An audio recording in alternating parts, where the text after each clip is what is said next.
Hi folks, I just wanted to do a quick review, video review of the item of the day for today. We won't be cooking in this video. I'll get a cook video out with this guy soon. You can see it's a little dirtied up because last night I did make some mistakes on it and it worked perfectly. This is an upgrade for the Weber Kettle 22-inch grill. And I did kind of a lot of thinking about this before I chose this one. This one's 35 bucks. It's actually made by Weber. And it's a lot like the one that comes with it in that each side actually lifts up so that we can add charcoal to either side to create hot and cool zones, and we can use charcoal holders. And I actually have the upgraded charcoal holders, not the ones from Weber, coming that we'll talk about in a future video. The other thing is, and you can probably see that there's a centerpiece, and just with a pair of tongs, man, you can lift that right out of there, and that opens up that center. And that allows a lot of things. Let me set this to the side and talk about some of the things that you could do here. One of the things you could do with this is I'm thinking about buying a product called the Vortex, or a Vortex clone, which is a cone that goes down in there.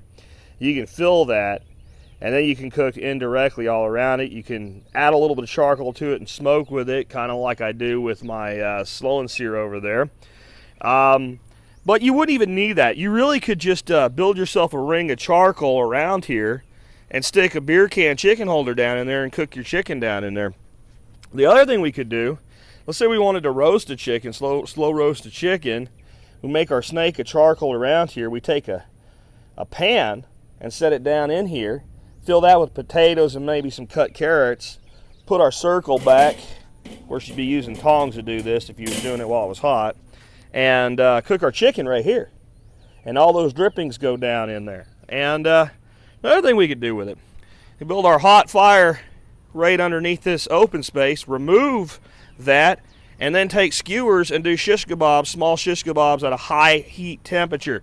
Just a lot of flexibility, a lot more flexibility in my opinion than just being able to open the sides. And also the other one that I looked at was a cast iron one that came out in 4 quadrants, and it left a cross, and that did not let you open up the center. And I thought that this was just a better functionality. I saw some cast iron ones that do let you open up the center. All of them were coated in porcelain. If I want cast iron, I want cast iron. I don't want porcelain coated. I don't think it's a terrible thing. It's just a personal preference.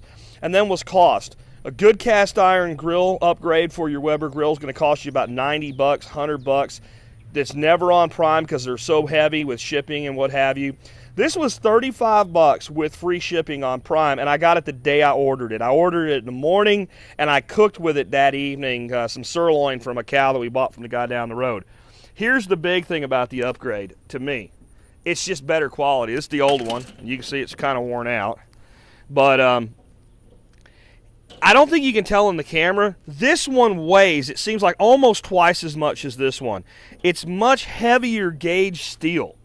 I'm not sure what the actual difference in total weight or diameter is. I didn't measure it, but I mean, when I had my wife come out and I had her pick up both of them, and she immediately said, "Oh, that one's a lot heavier." So you get a heavier steel is going to give you more thermal mass, better heat transfer, better control, and all for 35 bucks. When I was looking at kind of the better cast iron ones, you're looking at close to $100. This grill is the Weber Premium. It's a $150 grill. It's very hard for me to spend $100 on one accessory for a $100 grill. It doesn't, make a lot of sense to me. The slow and sear, I did it, and the truth is, I think it's a little overpriced, honestly. I think the Smokinator does everything that does, except sear, and the charcoal cups do a better job of searing because you have one on each side, and you can get a slow and sear and 2 charcoal holders for the price of one of those. So I've tried to figure out the most cost-effective accessories for the Weber. There'll be more of those coming in my future reviews, but I think in particular, this is the way to go if you want to upgrade your grill surface. You get heavier material, you get added flexibility to center removal, but you do not give up the ability, if you have charcoal holders down, to add charcoal or add smoke wood or whatever to the side, and you get an awful great deal of flexibility. And the reality is, doing a beer can chicken on one of these is very difficult to do if you want to retain any type of grill surface. Yeah, you can pull the whole thing off and surround your chicken with charcoal. It's a really kind of a cool way to do it, but then the problem is we don't have any secondary cooking surface. Where being able to remove this, we do. Again, I'm probably going to add the Vortex or a Vortex clone. You'll see that in the future. I think with that, the really good charcoal holders in this grill top, you've put the Weber Kettle into a category where it can do almost anything. We'll catch up with you later with more reviews and more cooking videos.